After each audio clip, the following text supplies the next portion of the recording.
So folks, this is Ken's 65th birthday. You're kidding. He's an old guy. And so didn't notice. some of us have known Ken for a long time. I'm not as old as Ken, he's like 4 months older than me. But over the years, we've all gathered a lot of information on Kenny. And I've got a couple of stories, and I want to encourage everybody to participate.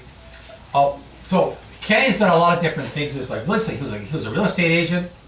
He used to shoe horses, which is called being a farrier. He drove a tugboat. He drove a motorcycle, played football, played hockey, good athlete, really fast. But I want to start off with his real estate story. Kenny sold real estate. He was very good at it. So one day he acquired this house called the Petrocan House at the corner of Bank Street and Walkley Road. And Danny, it's quiet down, Danny. Okay. So anyway, so Kenny sold this house. Sold it, made a lot of money off this house. And then we find out that Kenny sold the house before he owned it.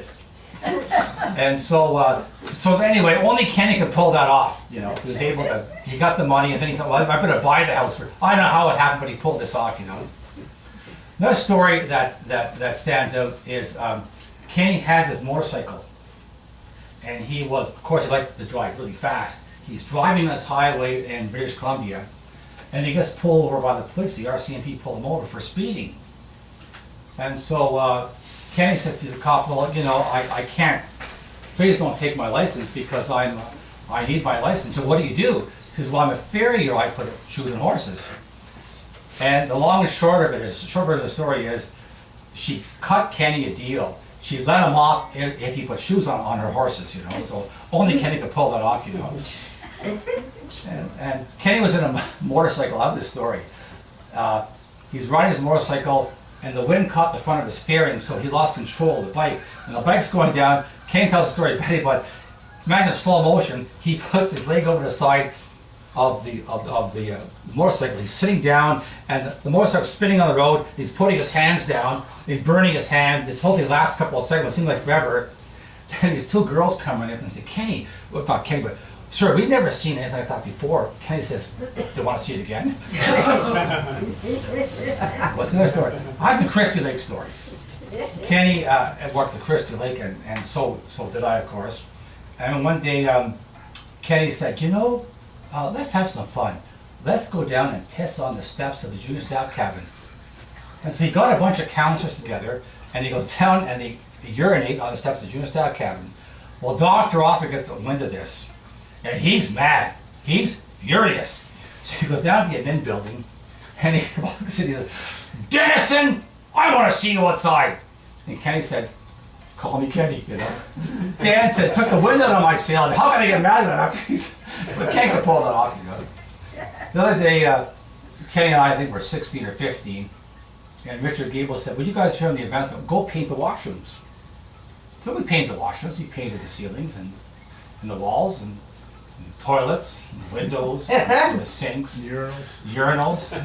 And then, then Richard Gable said, you guys you're fired, get out of the camp, you know. And it was Dave McCagley saved our ass kind of thing, you know. But anyway, we were almost fired. And there was a time Ken said, hey, let's swim over to Camp Opemikon. I said, sure. So we swam over to Opemikon, and we get back, and there's Dr. Dan waiting for us at the dock, and gave us shit because we didn't have a lifeguard with us, we went by ourselves, we didn't have a rowboat with us. So the next year, Ken says, let's swim over to Opemikon. So we swam over to Opemikon again, we had a boat with us this time. Come back, same thing, lifeguards are waiting, you guys should have had 2 boats with you, you know? It gets me in trouble, you know?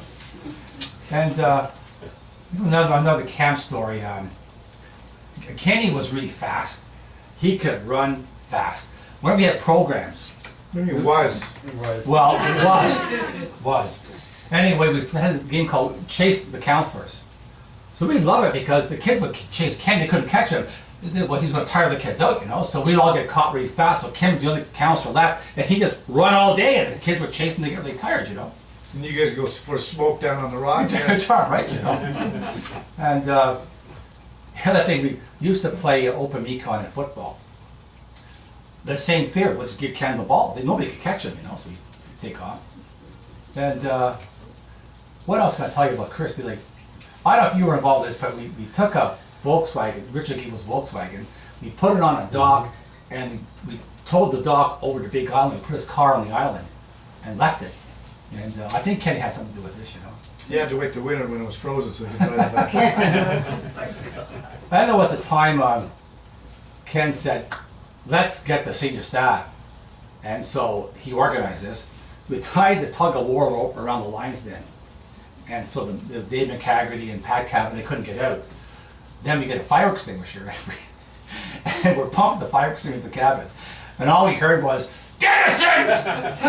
The rest of us going, Dennison, we're gonna catch you, you know. Do you know what his reply would always be? Oh, you can call me Ken. I told him, you missed that story, yeah. Oh, you said that. I told that story about you. But anyway, yeah, there's a number of stories, but that's a couple for Ken. I think Ken's an amazing guy. He's done a lot of stuff in his life. He's, like I said, sold real estate successfully. He had this radio show. He you would go to, I guess it was in Syracuse.